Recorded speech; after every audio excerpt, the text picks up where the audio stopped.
Hey, let me just talk to you for a minute this morning. What is the date? Wednesday, June 23rd. For me and my family, this is a big birthday month, June and July. Yesterday was my brother-in-law Floyd Norman's birthday, the Disney legend.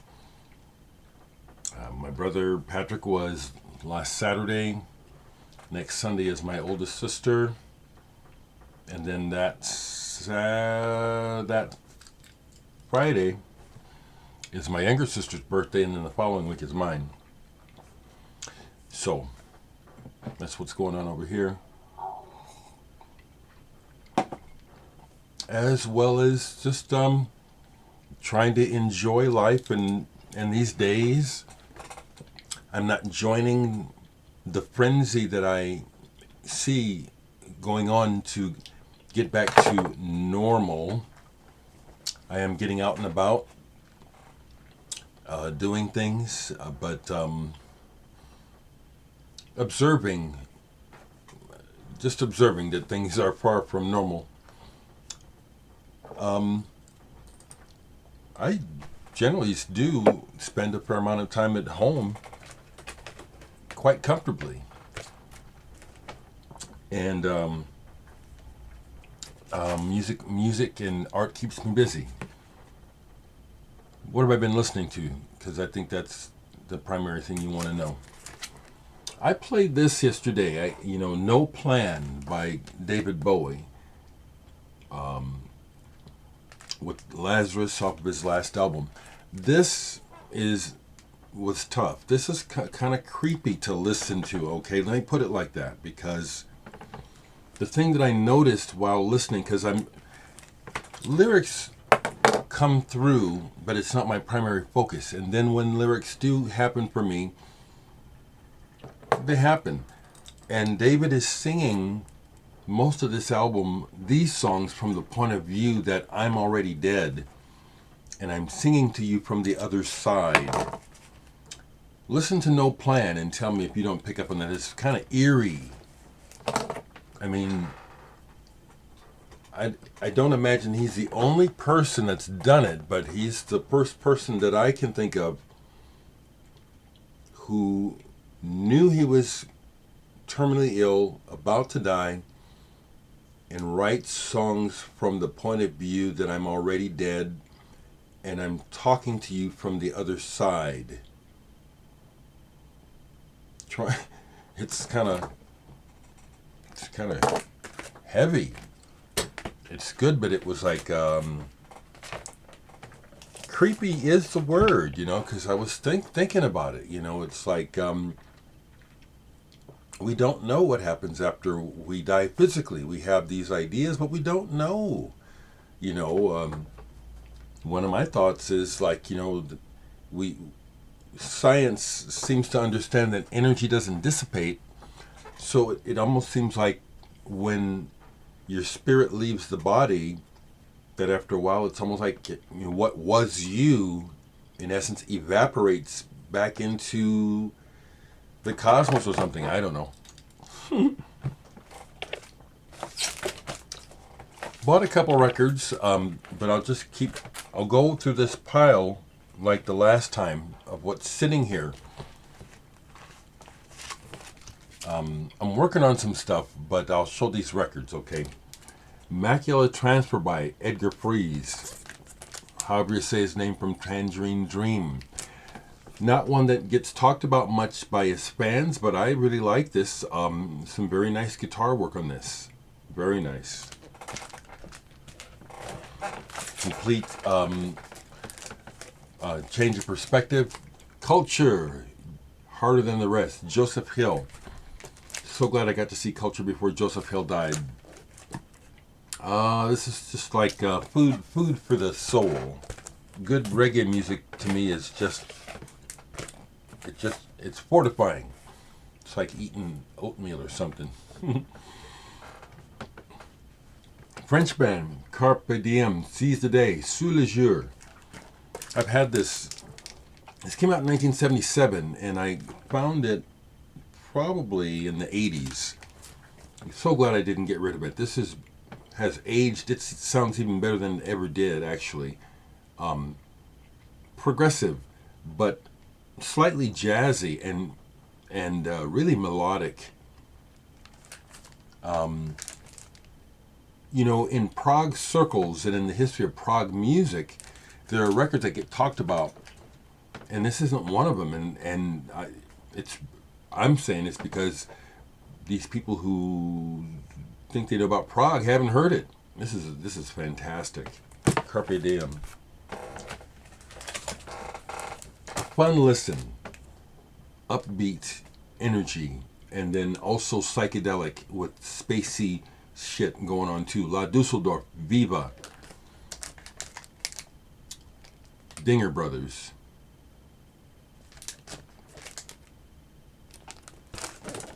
Here's one that I bought yesterday, and it was pricey, but it's like I've been wanting this record, and originals are super rare, and even if I could afford one, I don't think I'd pay it for it. But this is worth its reputation. It's that good. Mark Fry, Dreaming of Alice. This is an album that this guy made when he was like still in his teens in Italy. And the words are important, but the atmosphere, the sound of his voice, and the spare arrangements of this is folk psychedelia. This is very good. It's got a big book. I haven't read the whole book with the whole story, but now again is one of those labels. I've got a couple other things on the label where they just put a lot of time and effort into these reissues, and really glad I got this. I've had it forever on a burned CD. I like this headspace musically. You know, everything from Cat Stevens to Donovan to Nick Drake, Roy Harper. I personally relate to that whole way of doing music and expressing personally really strongly. I love those artists and that way of doing music. Was really happy to get a used copy of this because it's brand new. Sons of Kemet, Black to the Future. Now I'm digging this now. I knew about them, had heard them, but hadn't picked up on them yet.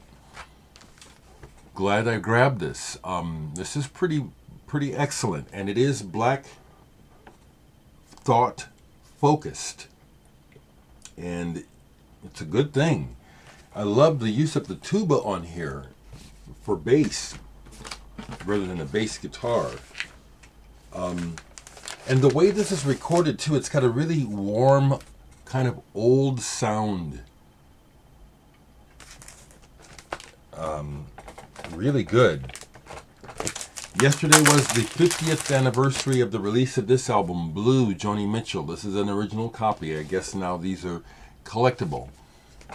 I can't tell you how long I've had this. I didn't buy it when it first came out because I couldn't afford to.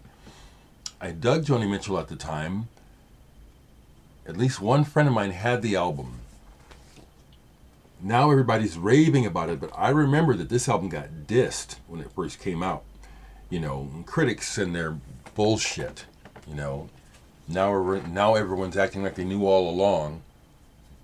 Fucking hypocrites. This is a wonderful album. This Flight Tonight, A Case of You. Of course, everyone mentions that one, but what a song. I love the way that she is one of those kind of songwriters who can just talk to you in a song. Like in a conversation. It's like, it seems like it would be the easiest thing to do, but it isn't. And she is a master at it. Joni Mitchell. Here's one that I saw posted in a group, and I thought to myself, do I still have this? And I looked, and I do. Yutaka Yokokura. Is that his name? Yes. Yeah, this is Love Light. So this came out in the 80s, and it's on the light jazz side, but it has that Eastern folk element also in it that makes it nice. This is a good album. And apparently people have recently, in recent years, discovered that it's good, because this used to be a buck album and now it's gone up in price on the collector's market. This is a cool old album, and I do enjoy interacting with people particularly in the Facebook music collecting groups. I do enjoy those groups. There's a group out of Portugal, or is it Brazil, that I really enjoy a lot, all over the world. But that group is interesting.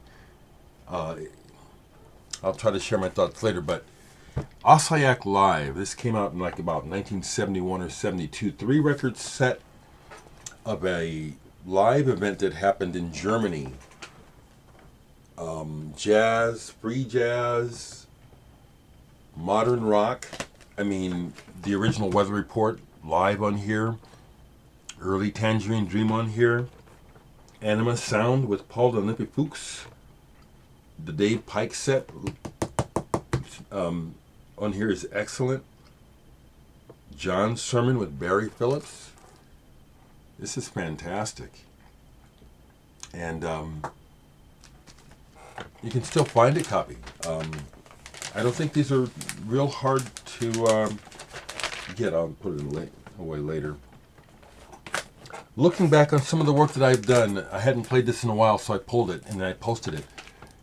Gunnar Cleemann from Denmark, Different. This is an artist that I met through being involved in the Nebraska Pop Music Festival several years ago. He came over from Denmark to participate, as well as several artists from around the world came to Nebraska for that a couple of years in a row. And I was hired to play bass for him, and we became friends. I did 2 tours of the United States with him, and I recorded this album with him in Chicago. I'm not on all the tracks, but I play bass, and this is good. You just have to hear it. It's adult pop, and there's a bit of Bowie in there. This is good. Cleemann.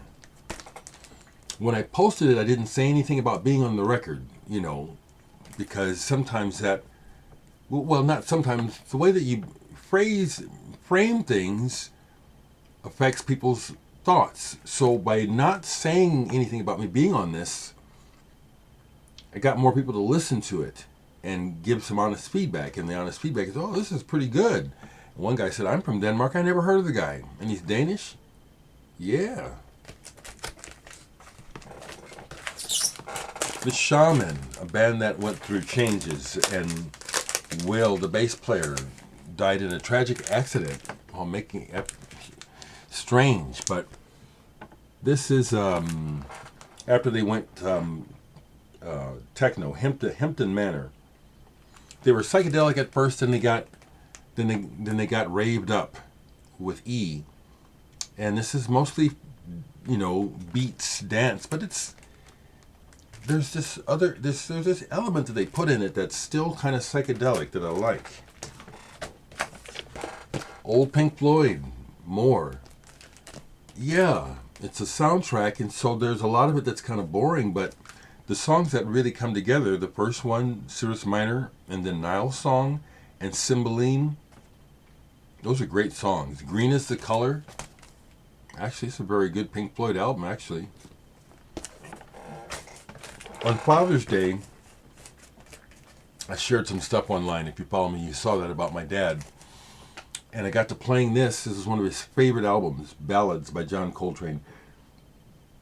I have distinct memories of not only sitting with him as a little boy, listening to it with him, and observing how it affected him. You could see it.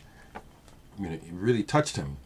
But then he endeavored to learn all these. Well, he knew the songs, but what he did was there were certain things that Coltrane would do on the horn, and my dad would teach them to himself. As I explained to you before, somehow my dad was familiar with John Coltrane. We actually had him come to our house. Still blows my mind. that still blows my mind that it really happened. This is a classic of Italian progressive rock music, Dedicato a Frazz by Semiramis. With that cover, they explain the story about this man, the Green Man. I love this album. It's in that Genesis area of flute and neat arrangements. It's just what I like. Just what I like. And I think that's the last thing that I have to show two more things. Yukihiro Takahashi, hadn't played this in a while, just pulled the CD live. I love the man, and I hope he's recovered from his brain. He had brain surgery. I think he had a tumor removed. I hope he's okay. And then this is something I've had for a while, Blond. I think they're Dutch. This is pop, but this is good. Were they called Tagus originally? This is really good pop, okay? Seriously, very memorable songs. Like, if the machine behind them had done a better job promoting them, they'd have been hit makers in America, I think. Well, that's really what I want to share is what I've been listening to, and my other thoughts are, just keeping a simple focus, a simple daily focus of being thankful for a lot of things, remaining observant of the world, and just trying to make the best of it. Just enjoy life. I encourage you to do the same.